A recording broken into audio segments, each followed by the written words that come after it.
Hey guys, another video. A little bit off topic here because this is not specifically knife related. It's actually a safe.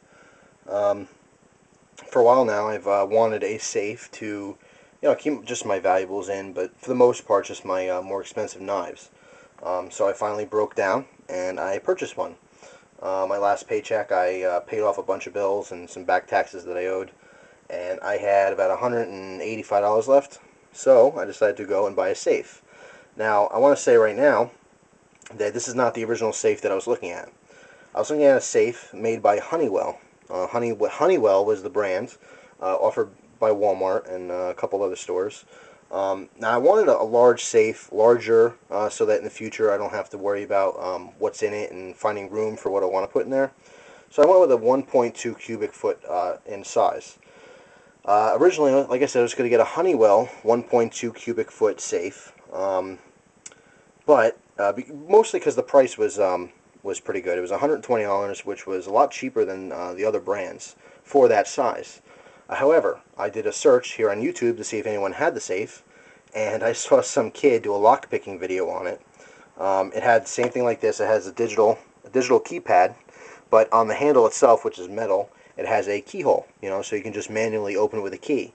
Now this kid, no joke, he picked this safe literally 2-3 seconds.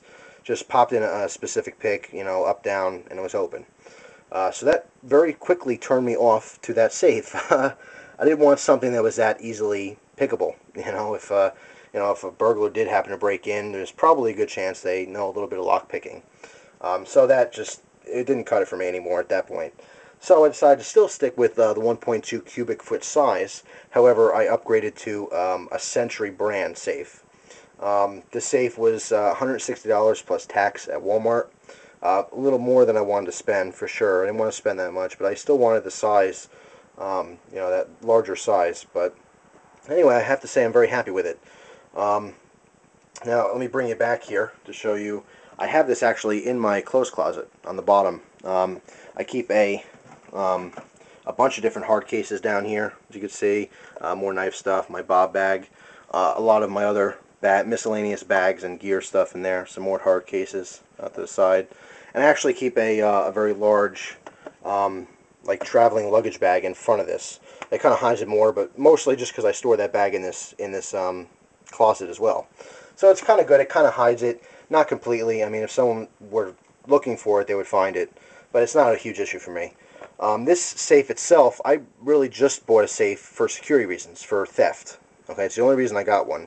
However, this one also offers fire protection. If the house burnt down, whatever's in this safe would still be okay, as well as water protection. If there was ever a flood, or if the house, not that we get, really bad floods where I live anyway, but if for some reason this was even saturated in water, it would still be fine. Everything inside would be good. So those are just some extra bonuses for the safe. Let me open this up and show you what I got inside. I'm actually going to turn this around just a minute for obvious reasons as I punch in my code here. Okay, so punch in your code, you get the green light, open the handle. Open this all the way. Set my camera up here. Now the inside, like I said, is 1.2 cubic feet of space. Right now, as you see, I have nothing but knife stuff in there. I've decided to keep a lot of different models just as collector's knives. Hopefully to one day just pass on to kids or grandkids, and so forth. It's kind of cool. It's just part of collecting anything, really, is to be able to eventually pass something nice on, to your, next generation. Most of these are just on the bottom shelf. Most of those are just, like I said, models that I'm not going to use, but I still want to keep. Like the Kershaw ET, I decided to keep both the Benchmade LFK as well as that giant Cold Steel Voyager X2. I'm not going to be using those, but I do want to keep them anyway for, they're not real big collector's items, but for my situation anyway, I'd like to keep them, but just not use them. Another knife is the Endura 4, the white one. It does have some collectability, but more so just a knife that I like, but I'm not going to use because I have other ones that I use more. I also, on the second shelf here, I have two fixed blades. These I'm keeping for sentimental value. They were both my grandfather's. I showed you this Schrade. I did not show you this other one. This is also a Schrade knife. old hunting knife. It's got a bear head pommel, stacked leather handle. Eventually I'll get a review on that, but not right away. To be honest, I don't have a lot of information on it myself. But it's pretty cool. I love this safe. It's got a lot of different, it's got a tray that pulls out, as well as a, or excuse me, this is a tray, and this is more of a basket, I guess you would say. It has sides. But these are adjustable. You can put these any position you want up and down, or you can remove them completely, very easily. The top shelf I have here, bring this up for you, pull this out and raise my camera a little. I keep my more expensive stuff on top here. As you can see, I keep that William Henry knife in here. I keep that expensive watch that I have, that custom fixed blades in here, as well as my Chris Reeve Sebenza and my Strider SNG. So I keep, you know, more expensive stuff in there. The back, let me show you the back of the door. You have a couple different options. You have another little area here you can throw very small items. There's hooks, you can hang jewelry if you wanted. There's also like a tray here to put paperwork if you want. This is just the bag that comes with it. It has that salt stuff in it, so it captures any moisture, if there is moisture inside the safe. Kept that in there. But you got a lot of options with this. You know, it certainly fits a lot of stuff. Now, actually, let me bring it back to the door. Let me show you what actually locks this. Once you pop in my code again. Let's see here.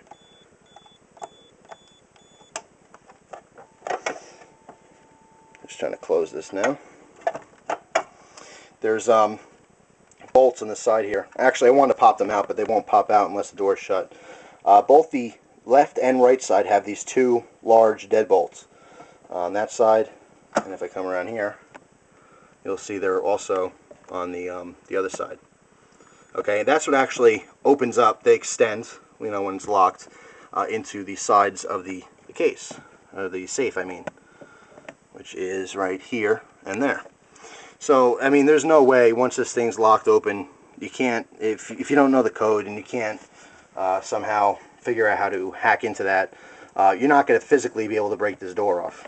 It also has an inside, the hinge itself is on the inside of the safe once it's closed, so it's not exposed whatsoever. It's really, really cool. I like it. It's kind of novelty. You know, it's kind of cool to have your own safe. I'll admit it. It's got a cool factor, but it is functional for me. Like I said, I don't get a lot of traffic through my house, but when I do get company, a lot of times I get like younger kids, and sometimes I get not so much kids, but I get people who it's not like I don't trust them like they would steal, but you know what, you never know, and it'd be a real shame if I had that real, you know, for example, you know, one of the sentimental knives, you know, they're irreplaceable, and as far as the more expensive ones go, well, I don't want to have to spend a lot of money on a knife twice. So it's just good to know that, yeah, you know, they're protected if I need it to be. So I have to say, if you guys are, you know, in the market for a safe of its kind, I have to say I am very, very happy with the Sentry Solutions safes. I want to close it up, lift the handle, and that's it. It's locked up. So it's cool. I finally broke down and bought a safe. Did I need a safe? No. Honestly, no, I didn't. But it's definitely, like I said, it's got the cool factor, and it's just a little bit of peace of mind. It's kind of just cool to know that anything of value, you know, in my room is protected now. So, like I said, if kids are walking around, not only will they not, well, mostly I keep my door locked anyway, because it's not really about someone stealing knives, but when I have kids walking around, I definitely don't want them playing with knives, obviously, you know, because they're going to cut themselves. So it's a safety issue more than it is like a theft issue. But like I said, it's good to have. It's pretty cool.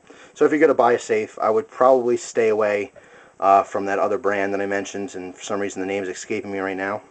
But I did mention in the beginning of the video, and like I said, it's just the video really turned me off. To see it being picked that easily definitely turned me off from that brand. But they are more affordable, so you know, it's up to you. It depends on your priority. If you're buying a safe for theft, I'd probably not get something that's very easily picked. But if you're just buying it because, you know, for fire safety and water damage, then that's a different story. So anyway, that's my video. My new Sentry safe. So really, really cool. Alright, thanks guys for tuning in, watching it, and I'll see you in my next video.